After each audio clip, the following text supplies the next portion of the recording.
Γεια σας, σήμερα σας δείξουμε το νέο μας δυναμητάκι που είναι αυτό εδώ. Είναι γεμάτο με μπαρούτι με διάφορα άλλα χημικά συστατικά.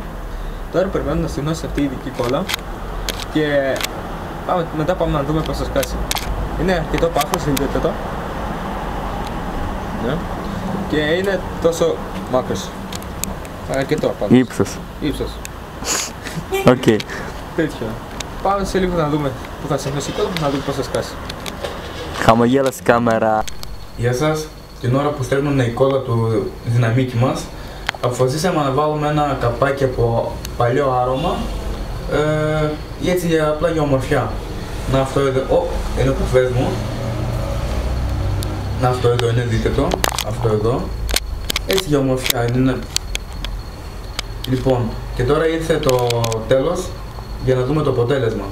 Λοιπόν, πάμε στο τοπίο που δεν έχει πολλούς ανθρώπους, πολλούς κάτοικους, να το σκάσουμε. Βλέπετε τη φωτιά.